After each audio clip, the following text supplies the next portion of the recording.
On. Doing this, and we are live here, by the way. Dave Leduc, the world Lethwei champion under traditional rules, as well as the cruiserweight champion. And you do have a big fight coming up on November 7th, the first ever Lethwei fight in the United States in Wyoming. You must be really excited about that. Yeah, it's been something I've been waiting on ever since I got into Lethwei to fight on U.S. soil. You know, I'm born not too far from it in Canada, and I know that U.S. is a big market. So to get Lethwei in the U.S. is a big milestone, and it just happened, honestly, Devin. Very, very like a big coincidence because of the COVID bullshit. I was not able to travel to Myanmar, where I'm signed with the WLC, and they're not able to fly my opponents and vice versa. So I was legally allowed to go fight basically anywhere I wanted. And but where the fuck do we get traditional Lethwei rules so I can defend my other title? So technically, without this pandemic, I would not be able to defend my traditional title, which is something that I have dear in my heart. How has this pandemic affected your training? I mean, you live very close to where I am now, and they've just locked us down again. Is this screwed over your training at all, or do you have some training partners? It's a great question. I really like what you're doing. These forms of media that are not censored. I actually just before we finish this, I went in a parking lot and I pissed on the newspaper that I'm really against. I boycotted in my last videos in French. I boycotted all the traditional medias that are sponsored by the government because I think they're propagating fear and causing a bunch of irreversible damage like depression, suicide, bankruptcies on all the world. For what? Especially for a pandemic that's not causing a lot in the last couple of months. So I'm very pissed, but to answer your question, it hasn't changed at all. I've been training since the entire time, and I will continue to train no matter what. So I'm really against these asinine measures from our government. Yeah, it doesn't make any sense to me, and there seems to be very little evidence to close the gyms, from what I understand. Well, it makes no sense. Let's penalize all the guys that are taking care of their bodies and the girls that are taking care of their bodies, but let's keep the SAQ, the LCBO open so we can continue to destroy our liver. That makes no sense at all. And you're taking on UFC, or actually you won against a UFC alumni back in August of 2019. Yeah. And I guess that was your last fight, and your next opponent is Cyrus Washington, who you have fought before, but it ended up being a draw, even though you got the better of the fight. Maybe before I ask you about your next fight, I saw that someone was asking about Lethwei. Maybe you could explain the rules for people that might not know. Good point. So basically, for those who are not sure about the rules, there's traditional Lethwei rules is KO to win, meaning that there's no scoring system. And if you do the entire 5 rounds, it's 5 rounds of 3 minutes. If you end up on your feet at the end of the fight is going to be declared a draw. Even though you bloodied up your opponent, even though you got the better of him or you dominated the fights, even all 5 rounds, like I did in my last fight, it will be declared a draw. So to be honest, this is traditional. This is the grudge matches, and they really want to see a clear finish, a clear winner. That comes from the back in the days, because Lethwei is a 2,000-year-old sport, and it's all about honor and respect, and families against families, making sure that their bloodline is secure and stuff like that. So it's pretty cool to continue that. And for me, I like that because it doesn't, even in UFC, all my friends that are fighting there right now, and they're like, sometimes it's either a split decision for them or the other way around. Nobody's happy with this. So with this, we kind of remove all that we remove that bullshit of like having people unhappy. Well, you want to win? No, I don't. Finish your guy. So I've been so yeah, if people don't know, it's all limbs allowed. So kicks, knees, elbows, punches, no gloves, headbutts allowed, so all limbs allowed. Takedowns, you can go all kind of, you know your takedowns as well, yo. You did a lot of in the wrestling ring, so all those suplexes, elbows to the back of the head, they're very loose. They don't care. They just want damage. And apart from that, it changes the mentality. Since you don't have a scoring system, it changes the way you kick. You don't want to kick as much because you prefer your punches. You can lacerate and draw blood easier with punches than with kicks. So the entire Lethwei mentality is completely different. And just to answer what you said, when we fought, me and Cyrus in 2017, I was still a fairly new champ, and he had over 100 fights. I was I think at 20 fights, and I didn't know how to properly cut the ring. So he was running around because early in the first round, Devin, I kneed him in the forehead, and I did a big cut in his face. It was bloody, but then he was avoiding engagement because of that. And I was, instead of, I was following him around instead of cutting the ring. So for me, I've been extremely pissed, and I want to emphasize that I've been fucking critical of myself since that fight. And he's been campaigning and calling me out, saying that he wasn't at his best in that fight, that he studied me and now he knows how to beat me.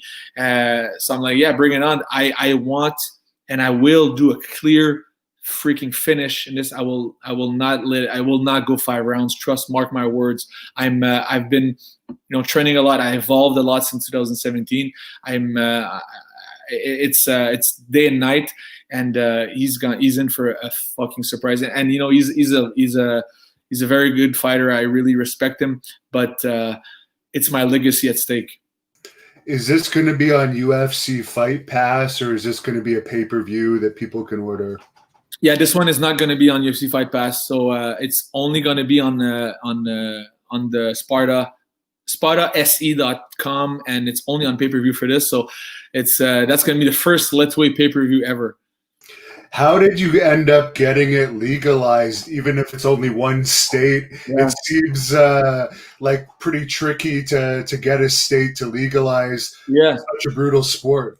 Well, that's a good question. Actually, if I may, I need to at least drop his name. Let me see. He's Brian. He's the commissioner of the Wyoming, Brian Peterson.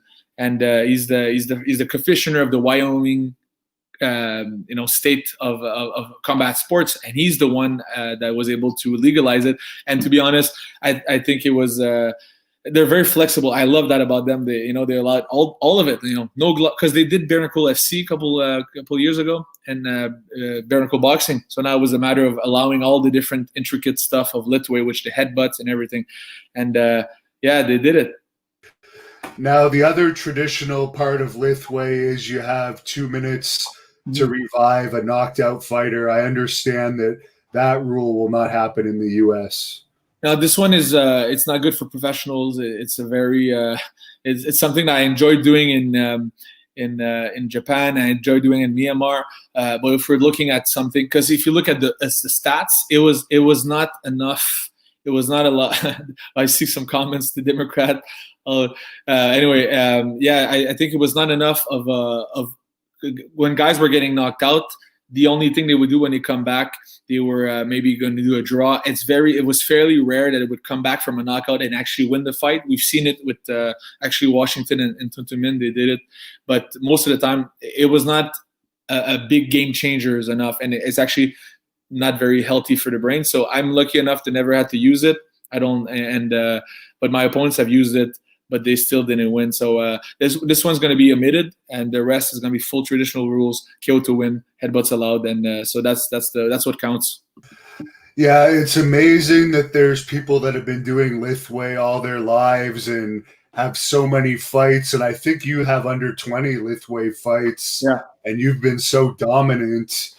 You've never had to do that knockout rule or anything like that. You've just plowed through all your opponents. What do you attribute your success to? Good question. I think it's fear. I have a lot of fear before going into the ring, and I don't shy away from this. Fear makes you aware, makes you prudent, makes you extremely, like for me, this fear of having somebody that wants to hurt me, that wants to knock me out, that wants to put me unconscious, draw blood, take my title, take my income, take everything from me, humiliate me in front of my wife, my family, my friends, my fans. He wants to take away everything, and he wants to actually hurt me. It's not like playing soccer. You lose, right? But no, if you play fighting, you don't play fighting. You're going to get hurt, and it's going to be, when you're on the airport and the airplane, you're going to be, I see a lot of guys, foreign fighters coming out of the fights. We see it in WLC. Hands are broken, arms is broken. They come out of the fight in a stretcher, massive laceration in their face. I take a lot of pride, Devin, to be able to go back after my fight and would not too much. I attribute it into being evasive and making a point that I don't want to. I don't want to be in the pocket too much. And I'm either very far where I can control the distance, but when I'm inside, that's where the magic happens. That's what I want to be. And we did a seminar, right? You know the mentality. So I think if you're not afraid before going against a trained opponent that wants to hurt you, well, you're not in the right place. You're gonna lose. You're gonna get hurt. And but the opposite is also not good. If you're too afraid, is also very dangerous. So I want to channel this into of being aware. And before a fight, I have a ritual, but my senses are heightened. Like I see very well. My smell, my eyesight, everything goes times fold, right? 10 times fold, because I'm like survival mode. Now, you mentioned your wife. Someone on here is asking about the Amazing Race Canada that you appeared on with her. Yeah, that was a fun time. She didn't like being too stressed, but I enjoyed it. It was a hell of a ride. We dominated the entire fucking thing. Was there a prize at the end of that? Yeah, but we lost at the last episode because I chose the apples, which like apple sorting, and we didn't do very well on this. We got stuck for a couple hours, so we lost at the last show. We dominated the entire race. We actually beat the guys that won the race the entire time. So it's a win for us. And you were the heels in it too. I remember that because you guys were getting good publicity for being the bad guys. Oh yeah. Well, I mean, bad guys, against you and I, we know the game. We're competitive people, and technically on that show, if you're too competitive, especially in Canada, which we're all goody good and very kind, well, you're considered a villain. Well, I didn't know being wanted to win makes you a villain, and so I absolutely have no regrets, no nothing. I really wanted to win. There's a fan on here that wants to know your best experience in Thailand and favorite Thai food. Mm-hmm. The Lethwei is not in Thailand, though, for people wondering, but you did train at Tiger Muay Thai in Thailand. Well, thank you. I'm happy you specified, because a lot of people, it's understandably it's confusing. So I mean, I'm not a big. I was only there in Thailand because it was easier. It was more developed than Myanmar, and that he's entering a passion of mine. Like there's a massive rivalry between Myanmar and Thailand, two neighboring countries, and I'm extremely in the middle of this. I'm I guess they made me the ambassador of it. The Burmese people count on me to shed light on this thing. People need to understand that Myanmar was in the shadow of the world for a long time. And while they were in the shadow, they were sanctioned by the U.S. government, by the world governments. They were military dictatorship there. And during that time, it was chaos there, and they were not able to leave the country. They were not able to do fuck all. So during that time, Thailand, which, they have Muay Thai, which was inspired by Lethwei, they had green light to export their national sport to the world. So think about it, how the Burmese people can feel right now that their sport, Lethwei, which is more permissive, more effective than Muay Thai, we're not able, and right now you look at the world, there's Muay Thai gyms around the world and very few Lethwei gyms, and you're like, well, we have a more permissive sport, and honestly, it's a matter of coincidence and pure fucking luck. Excuse my swearing, but I'm very pissed about this.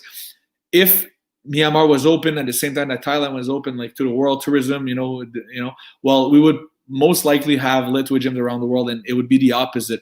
But I cannot comment on that because I'm basically very, very disappointed of the way history unfolded for Myanmar, because they're very kind people, very strong people, very kind, and they basically been victim of the entire political bullshit.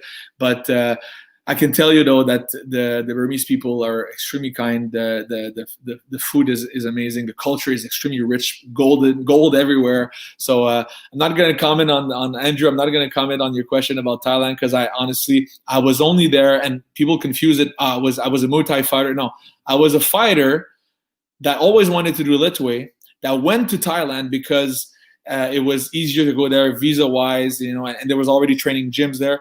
And I was gaining experience while campaigning to get a Lethwei fight. And when I got it, well, the rest is history, and I never came back. But it was never a goal of mine to be in Thailand. Like I just was there because it was close to Lethwei, the border of Lethwei. But yeah, they have their great food, they have their great stuff, but Myanmar is the best.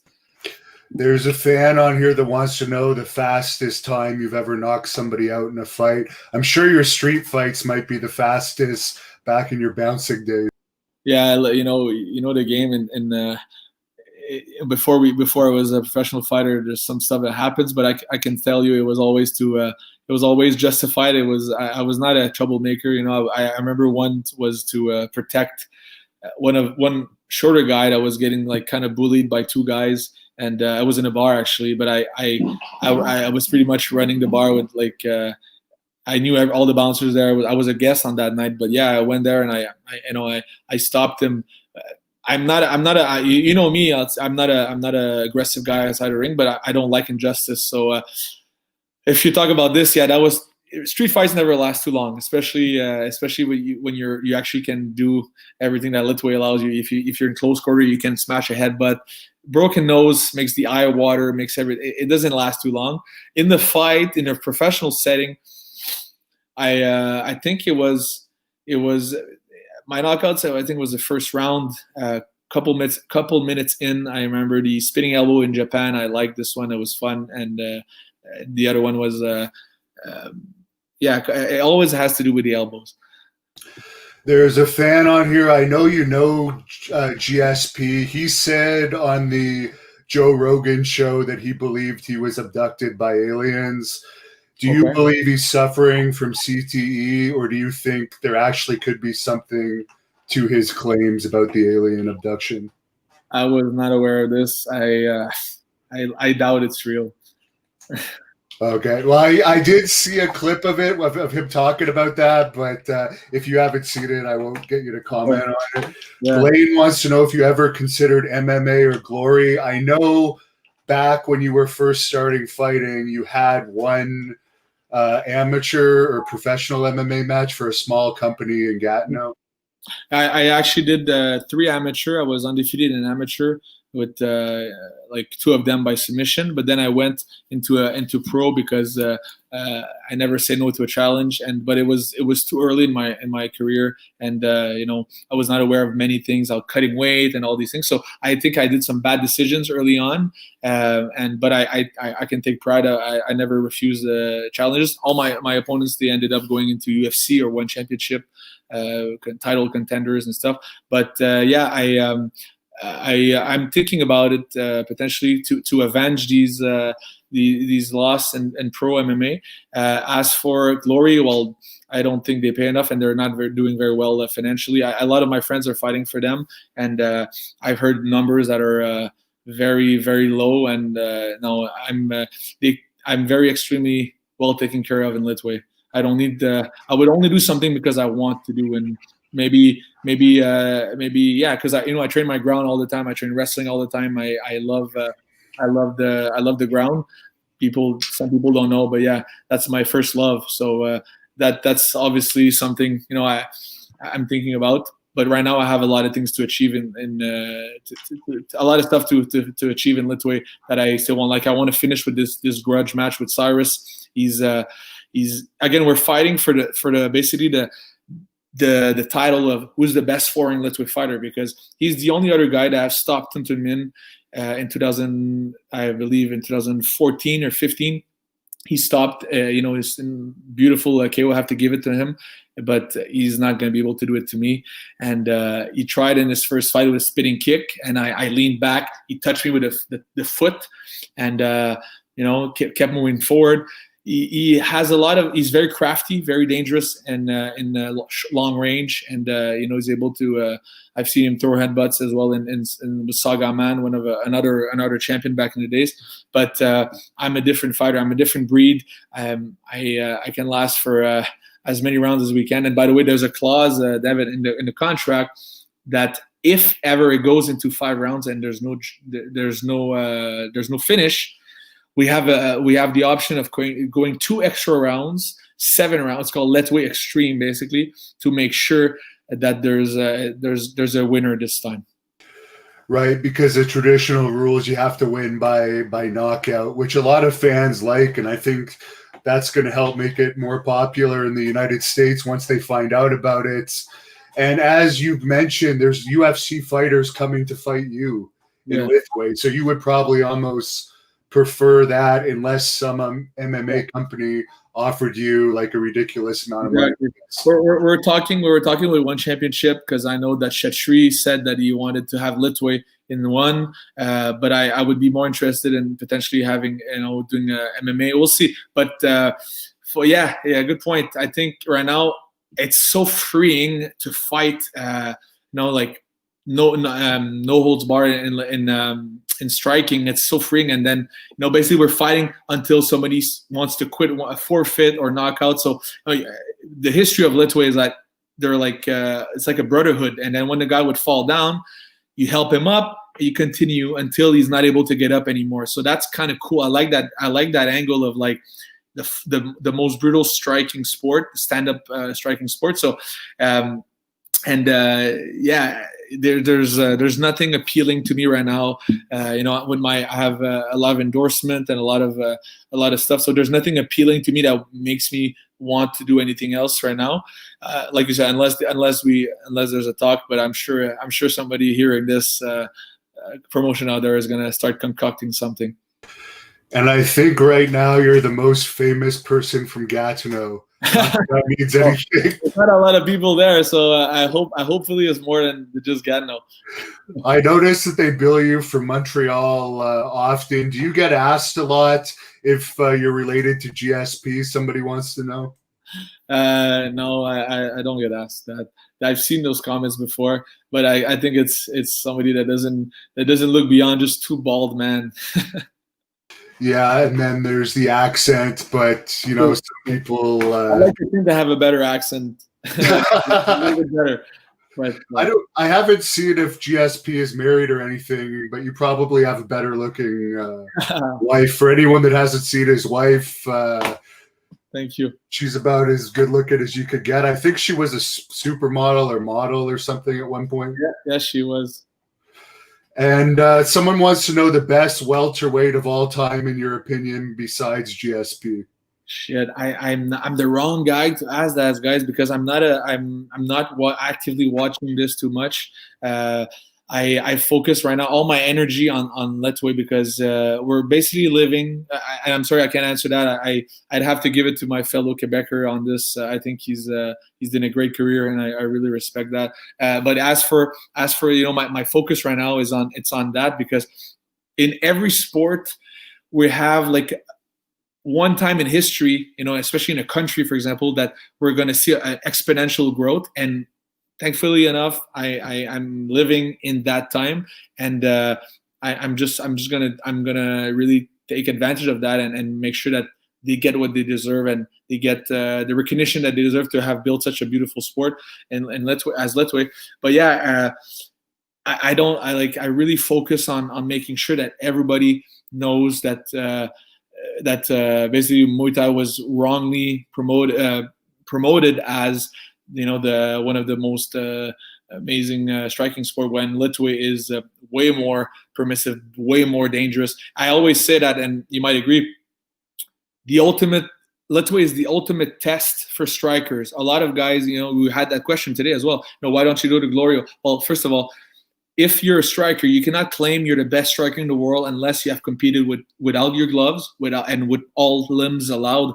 It makes you only good in a certain rule set. Kickboxing, like Glory, for example, you have gloves, you don't have a clinch and basic knees, only 5-second rules, and the knees, no headbutts, no elbows. So really, you're only good in that rule set. So and that's why we see a lot of kickboxers. I fought heavyweight kickboxers. I fought Muay Thai fighters, MMA fighters, Muay Thai champions. Like they come to Lethwei. The pay is better for most of them, and they test themselves to see, are they really, effective strikers? Are they really, brutal strikers? So that's the test. A lot of Muay Thai champions are coming to Lethwei right now, and they're experiencing it. It's beautiful to see. Blaine Reed wants to know who is the best fighter you have fought so far. Okay. Well, that's a funny story. I was talking about my coach the other day. When I fought in Myanmar, I remember one of the promoters pulled me out of my hotel room and we went into the hallway, and that's what after I fought with Tun Tun Min, who Tun Tun Min is a guy that is actually a year younger than me. He's 27. And I respect him a lot. We fought 3 times now, actually, and he's a Lethwei legend, knockout artist. He has over 80 fights in Lethwei only, and 60% or 70% are all knockouts. And he only had a loss against me and a loss against Cyrus Washington. So actually, when I fought Tun Tun Min and I won, not long after that, I got the promoter telling me, Dave, do you want to, the next step, do you want to fight Cyrus?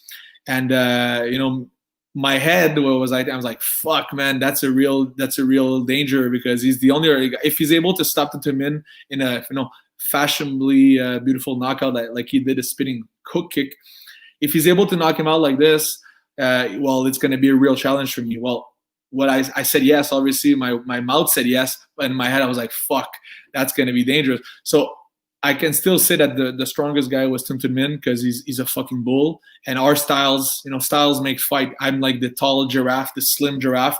They call me in Myanmar the Tiklaho, which means like the steel giraffe, the iron giraffe, because like even though I'm tall and slim, they said I was indestructible, and the low kicks I was receiving, I was taking them. But I can still say that Cyrus Washington was a real danger, and I think he's telling the media that he's training fucking hard for this. I want him at his best.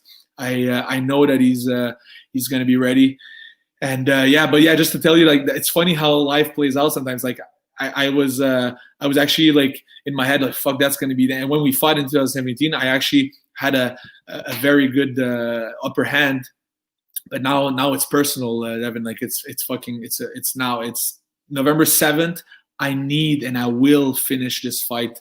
I've been living for the last 3 years very sour, very pissed at myself. I cannot comprehend another because I don't think there's going to be a third fight with Cyrus. So I would not be able to live with myself to have in the next 7 years of my life saying I could have knocked him out and I didn't do it. So trust me, I'm going to do all in my fucking power to knock him out. And it's going to be in a cage too. So have you fought in a cage before?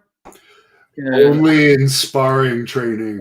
Well, you know the game. Once we come to the side, it's not like ropes. So you can't bend over. You can't give you your head basically is going to be stuck on the cage. So I think it's going to be a very, very interesting inside game. Like when we're going to clinch, when I'm going to grab the head, since there's not a lot, you can't move behind the ropes, right? It's gonna give a lot of engagement in the clinch. And so the cage, it's going to be the first time I fight Lethwei in a cage. I'm very excited for it. As a fight fan, I'm excited, and as a fighter, like I can't wait. So it might be the very first ever Lethwei match in a cage. Actually, they did Sparta. I don't know if you saw. They did last month. They did a fight in. It was against a kickboxer and a UFC vet. That was actually the first Lethwei fight in a cage. It was in Wyoming, same promotion, but now basically it's the first Lethwei world title fight. So we're going to fight the first title fight on U.S. soil. Technically, it was going to be the second Lethwei fight on U.S. soil. Now, Boss Rutan I interviewed last week, and he had a lot of great things to say about you and your fighting ability. I know you got to train with him a bit and hang out with him when you were in LA recently. Could you talk about your experiences with one of the all-time greats? I really respect Bass, and I'm very proud that he retired on a winning streak. So that's very admirable, and I think a lot of guys should have done that. Like BJ Penn, all the guys. It sucks to have such a beautiful career and then end up on some losses. Even Anderson Silva, Lyoto Machida, same thing. So I really commend him for doing this. The best advice I was given by entrepreneurs or businessmen was like, always leave when you're at the top. It's always better. So I was very, very proud of him for that. And when we met, I was on a tour in the States, and he's a bare knuckle goat, and I was like, I want to meet him. So we set it up. And I went to his gym in California, and we were supposed to only for a couple, maybe an hour or two. And then we ended up talking for a long time. We ended up going to eat. And then he said, we really, we did some pads together. He said, like you said, he said a lot of nice things about the elbow power. I appreciate that. But ended up staying longer and teach the class at night with him. So that was not in the plan. And he said, you want to come teach the class with me? Show my students some cool stuff. So that's very cool, because I've been always admiring his fights and appreciate his career. So that was a nice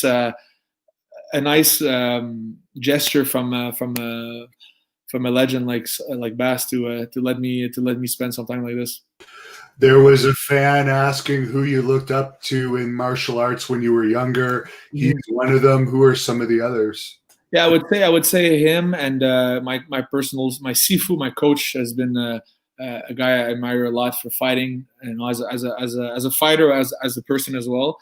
I'm not a big fan of like saying idolizing, because idolizing for me it's not right. Like people idolizing singers and actors. I think it's bullshit, because we're all humans. We all go to the toilet. We all, we got sick, diarrhea. I don't give a shit. We're nobody deserves to be put on a pedestal. We're all capable of great things. So for me, I always, I guess I was a bit different. I always said, like, I want to be the best version of me. Like, I don't want to, and I was always against, I feel like if you look up too much, you're basically just like a follower. I never wanted to be a follower. I think, but I can tell you, they give. I can appreciate and get inspired from things that people do, but never idolize. And I recently watched your interview with Joe Rogan. You've made it when you've appeared on his show. What was that experience like? It was cool. It was before he moved to Texas, so it was a nice compound, very very well protected. With you can't see inside. So because he told me that there's a lot of people that try to come in and and try to see if it's there. So it's like you can't see where it is, and very very well set up.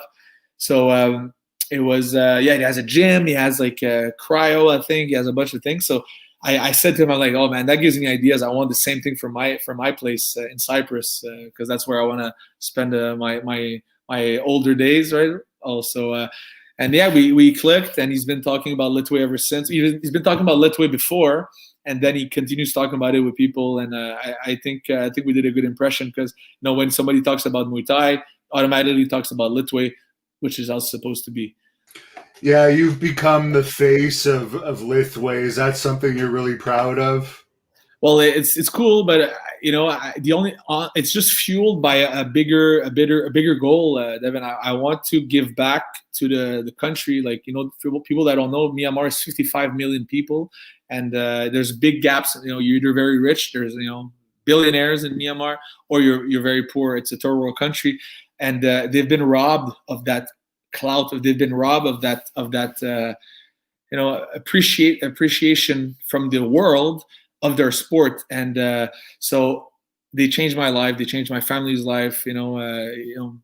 Every aspect of it. On the financial income spaces or anything. Just I feel a better person as well, living with having lived with them, visiting the orphanage, and all. They really changed me as a person. So yeah, I guess I'm proud, but I'm gonna be, and I'm more proud right now that tourism, before the whole pandemic thing, but like I'm more proud of growing the sport and the repercussion it's going to give to the country, because the more the sport is popular, the more people are going to come to Myanmar to train the sport, and it's going to help the restaurants, the hotels, the economy. So that's the goal. That's the ultimate goal. And I will not stop until that's the goal. That's achieved. Steve wants to know if you could fight anyone in MMA, who would it be? Good question. Well, there's been talk, because when I went to with Bast, I think the week after I went to San Jose with Kung Lee, and Kung is also a guy that I like a lot with his Sanda style, because we come from the same background. My first striking experience was with Sanda, which is like a full contact form of Kung Fu. And Kung, did very well in MMA with the wrestling and Sanda background. So we met there, and he spoke. He said, "Oh man, you should do MMA." I'm like, "Yeah, well, everything in due time. It's gonna happen when it's gonna happen." And he's like, "Oh, let me call Scott Coker on the phone." So he called, Scott, who's the president of Bellator, and he was like talking. He said, "Oh, I want to set you with him and Dave and I think is it Venom Page or a tall black guy, whatever." So MVP, I think. So I'm like, yeah, I don't mind anybody. I would. So there's been talks about this happening. I'm really not afraid of this guy. I think he fought guys that are not that very, not as good as he could have. But anyway, I give him props. But again, saying that I want to fight somebody would be saying that you admire. I don't honestly, I don't care about anybody. I don't care about what they do. I'm gonna fight if I do with them. Whoever makes the most sense financially, whoever makes the most sense, pedigree wise. But yeah, definitely beating some guy that already has a good established MMA career would be good. I just want to make sense financially. Someone wants to know who influenced your fighting style the most. I'm going to guess it's your Sifu. Yeah, I think so. It's Sifu. Really, he's like, I always say he's like Geppetto, and I'm like Pinocchio. So he basically made me like he makes Geppetto makes the puppet. So he knows me inside and out for fighting. Like he knows how I move, and he again has a Jeet Kune Do background, so that he's a Sifu in Fang Cheng Do, which is a full, we call that modified Wing Chun, but without full contact, with heavy pressure, not just touching, and so it's very. I learned a lot from his philosophies and his idea, but also he's a very well-rounded grappler and striker and wrestler. So it's been a blessing to have him as a coach. I have never heard of this, but Harold wants to know if you've ever practiced Vovi Nam. I have no idea what that is. I have no idea. You'll have to be more specific. How is your cardio training? Do you do much running, or is it mostly sparring? Yeah, I love the sparring is a must. Couple more rounds in the actual fight, and then I love to do, which is not good for gains. Like guys, I like long distance running, maybe let's say 5 to 10. I mean, it's like 25 minutes, 30 minutes with a good pace. But yeah, I that's not good because that kills your gains, right? But I'm all about having not have a big muscle mass, so I can, it doesn't require as much blood cells and red blood cells, and oxygen you can basically last longer. So I really, I like the running and sparring. So I want, I always wanted to find that nice sweet spot of like being able to be strong, to spar with guys that are 30, 40, 50 pounds heavier than me. And but still being able to have a longer and more effective cardio, because a lot of times some guys that are extremely strong, they can bench press a lot. They're not able to last, for example, 5 rounds or 15 or 25-minute sparring. So that's the sweet spot you want to gain. You want to get. Sean wants to know about your prison fight that you did. prison fight thing. Well, that thing was fucking one of the most memorable experience of my life in my career, my fighting career. It was inside a maximum security prison, and they were inviting. We say gains aren't going to help you make weight. Yeah, exactly. That's the thing. But I think, by the way, for the weight part, I don't. I fought guys, that were 95 kilograms to 80 kilograms. I accept anybody. And the open weight division, it's my duty. It's actually, if I don't accept any weight, any opponents, I will get stripped. So I fought guys that were heavier and yeah, exactly. Like I walk around at 175 pounds or 80 kilograms. And I don't even cut weight for the fight. So if I would cut weight, I would fight at 72 kilograms or 75 kilograms, or for people that are in pounds, like 165 pounds, 160 pounds. That's what a weight cut. I hate weight cuts. I really want to fight strong. Like if me and you were in a street, in a bar, somebody's trying to talk shit. I'm not gonna fucking ask for weigh-ins. We're gonna fight right now. It's right fucking now. So and when you have elbows. An elbow is bone exposed for everybody. So it doesn't matter, it doesn't matter if you're 150 pounds or you're 250 pounds. Actually, it's gonna cut a lot, and actually you might be able to land more if you're anyway. That's my opponent. That's my idea. But I take a lot of pride in being able to generate power bigger than the way we spoke about this, Devin, in the seminar, remember? So to be able to generate power, it doesn't matter anyway. So just to continue, what was the question? Prison fight. So it was a maximum security prison, a couple of hours out of Bangkok, and there was foreigners invited to fight prisoners, and these guys were guys that fought in Lumpini, the big Muay Thai stadiums. And again, that was prior to going into Lethwei. I was trying to make my name, and I remember that's kind of something I don't talk a lot, but I was actually not paid for that fight. So think about that. That's sometimes the sacrifices before making it. And the game, especially in wrestling, there's a lot of you have to break open doors to make your name. That's one of them. Like, I had to go there, pay my ticket, pay my ticket, pay my hotel, and to go fight. And I was not even getting a purse for that fight, but I knew that fighting there would give me, recognition beyond whatever I achieved. So I fought there. Guys, actually, a guy from Glory was there, and everybody lost on points or knockouts. I was only me and an Iranian guy won the fight, and that was fucking crazy. We had 800 to 1,000 prisoners, all there for like either murder, gang rape, drug trafficking, name it. Like, my guy was there for it was a prolific Muay Thai fighter, but we did some bad decisions, and he did like a meth trafficking, because there's a lot of money to be made in Thailand for this. So got incarcerated for a few years, and we fought. And if you would, and that's the crazy part, if you would have won, if the prisoner wins against the foreigner, he gets a sentence reduction, and if he wins enough, he will potentially get his release. And actually, I think it happened once. One guy got his release, and he was actually there for murder. He stabbed the guy in the neck with a butter knife because the guy was talking to his girlfriend in the bar. So he went back, got a knife, stabbed the guy, went to prison, and he was actually a great fighter. So he got out. But that's how crazy it is. So that was a prison fight, and the story, it's very linked. This story is actually linked to how I got into Lethwei, because a few years later, got back into Asia again, and I was making shit money, maybe $200 a fight or something. And I was like, now I met Irina, my wife, and we need more money to have a family, have a life.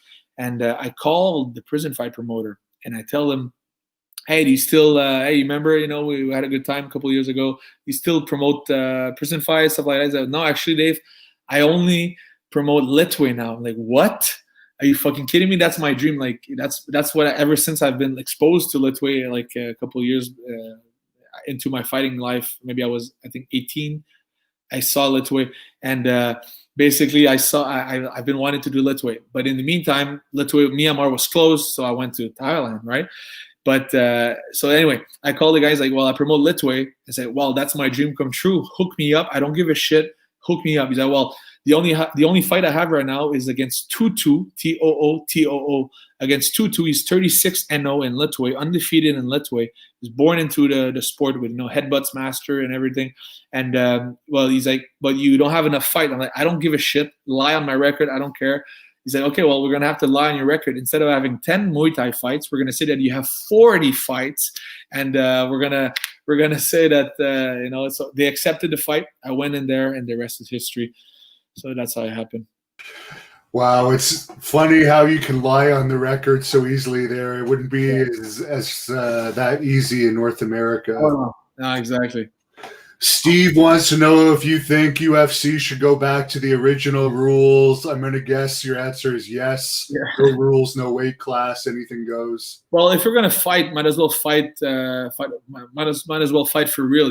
Like maybe remove the biting or the eye gouging potentially. But I feel like it makes it more real. Anyway, I would say at least allow the headbutts. At least allow all the tools of your body, because we're born with a skull, and there's even head clash in boxing, there's head clash in MMA. So why not just legalize it and make it a real threat? And people actually, it always amazes me, the guys in boxing, they get like a big cut with a headbutt, and that's not even like what they're planning to do. So imagine if their goal is to actually lacerate your skin with a headbutt. So it would change the complete fight game, and I think that would be pleasant. But they had to water it down for TV deals or bullshit, and I think it's sad. It's sad because it's such a, like, we're born with a skull. We should learn how to use it, or at least how to defend it. It's such an effective and real weapon that they removed it. And even as simple as the up elbow, the 9 to 6 elbow, 12 to 6 elbow. Sorry, from the there's no difference from an elbow. Like, it should allow it. So I'm very disappointed in this, but that's why it gives Lethwei an edge. It gives Lethwei more. It gives the difference to the. So it's good. It's good for us. There's a fan on here that wants to know if you could fight anywhere in the world, where would it be? You've already fought a lot of places. Well, that's a good question from Blaine. If a couple of years ago, I would have said Japan because of I was a big Street Fighter, Super Nintendo fan when I used to play Street Fighter a lot. So I would have said Japan, and then we fought 3 times in Japan. Lethwei got super big in Japan. They're very cool there, even though they're not very expressive, right? They don't scream, but it was fun. But actually, after Japan, if you would ask me, I would have said States. So I'm excited for November 7th to fight on U.S. soil. It's everybody. Did you hate it? Did you like them or not? People, even in Russia, that used to be, they hated Soviet. They hated America, but it's still the people, the population of Russia. They copy American trends. They copy American food. People listen up. They listen to America. It's like a trendsetter. So fighting in America is a big milestone for my career and a big milestone for Lethwei. And as far as your training right now, I've seen some of the sparring sessions where there's like full headgear that people wear to train in Lethwei. What do your sparring partners wear? I do recall seeing you accidentally busted open one of your sparring partners. Oh, yeah, man, that was we went at the end of the fight, at the end of the training. I was like, let's do some headbutts, and I'm like, okay, we only had one headgear. So I was like, oh, one is fine, because if you have it, well, it won't hurt you, right? Because I'm headbutting your headgear. Should have put 2 usually, because honestly, I try to do the headbutt on the pads and headbutt my hand. So when we're clinching, if people are wondering, when we're clinching, we both have no glove, no headgear, and we're using, we're pummeling, we're wrestling. And when I see, for example, I put my hand on his head and I headbutt the back of my hand, like we did at our seminar. So that's how you program and make sure that your head is the connections, your brain is there. So when you're gonna be exposed in a real fight, the reflex of the headbutt is gonna be there. So I usually don't do a lot of headbutts in training, so we put a headgear on. But I went under the head. The headgear was finishing right here, so I went right under just a bit too low because he need me at the same time. So yeah, it was it was not a big, you saw it, it was not a big blow, but a blood everywhere because it's and that's what headbutt is. It's not always a knockout. I would say 50% of the time it can be a knockout. The other 50% of the time is going to be a way to open up new. So let's say we're here. I'm squeezing my head against his head. I'm going to push, and then it's going to open up. It opens up for more things. It's a great tool to create distance.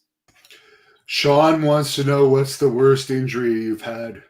Go watch my fight in Japan against Adam Yilmaz, Turkish fighter. Is I think it's my second fight in Japan, and in the second round I broke and dislocated this finger. Actually, it's good now, but it was out of the socket. It was disgusting, and I never had. There's a lot of things to be said, but like I never had a English cornerman before I brought my Sifu, my coach, right, in Myanmar. Before that, I was always fighting with my Burmese friend, my former champion, but he doesn't know a word of English. He doesn't know even yes and no. That's how bad he is in English.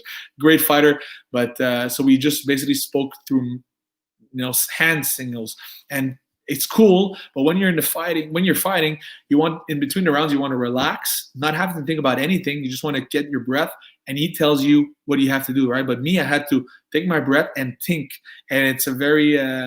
I'm pretty confident I could have seen even more openings having an English-speaking quarterman. But anyway, second round in that fight against Adam Yilmaz, a Turkish Australian fighter. I dislocate and break my finger in the clinch. So I go back to the corner. My finger doesn't, my hand doesn't close, so it's fucking stretched like this, and I can't even verbalize to my cornerman to pop it out, and I can't do it myself. So I'm like, and I don't want to make a big scene because my opponent's gonna know my hand is fucked up, So, and what's the funny part is that in Japan they were talking about it because they had a zoom on my hand. They were seeing that the big lump on my hand. You might see it in the fight. And everybody in the crowd in Japanese, they knew my hand. The only people that I didn't know was my opponent and his coach, the English-speaking coach. So it was kind of a funny. So I ended up fighting 3 rounds. So the third, the fourth, the fifth, I fought it without a hand. So I was not able to fight with my right hand. I was only able to jab, elbows, headbutts. But like I said before, that fight made me open up my brain and my mind onto using my head even more, because not having my big cross, my big punch, I was more focused on going inside and using and giving more damage with my head. I'm gonna guess you never train the heavy bag with gloves or anything like that. The trains with the heavy bag with gloves. That's a good question. I think yes, I do it actually. I like to separate that. So I have a bare knuckle back session a couple of times a week, just to get used to get the knuckles red, just to get used to that. But I'm a big proponent, Devin, of longevity and being safe, because Lethwei is already brutal as it is. I don't want to risk more injuries during training, because I'm not getting paid in training. I'm getting paid at the fight. So I usually do a lot of bags with the gloves, and sometimes I do the pad session with the gloves as well. So just to make sure that my hands are fresh and healthy for the fight. So yeah, definitely, I would suggest people that want to perfect their bare knuckle skills to do push-up. That we you can watch my YouTube channel like on push-ups. So how to strengthen the hands, bare knuckle back session, but space it out. Don't just deteriorate your body all week, hitting hard stuff. I don't do that. I think you should pace it out and be smart about it, because Lethwei is already crazy as it is. The Burmese fighters, the Myanmar fighters are already fucking brutal as it is, and I want to be the next generation Lethwei fighter to be able to have good, be able to talk well, to be able to verbalize your to not having arthritis at the end of your career, like to basically have a good quality of life after fighting is over. Which brings me to the question, you're still in your prime. When do you see yourself retiring, if you want to retire still with a good head and not too many injuries? I'm 28 right now. I was thinking maybe, but honestly, it's as long as I feel like. I think 35 is a good year, is a good age. But to be fair, right now I could retire already. I have set up myself with other business ventures on the side. I do it because I enjoy it and I love it. I told my wife, because I think life is too short, so we should always do something because we want, like so. And she asked me, would you still be fighting if you weren't getting paid? And I actually said yes. Like I would actually fight November 7th. Even if I was making zero money, I would fight for my manhood, my pride. I would do it because I actually fucking love it. So that's a good sign. And when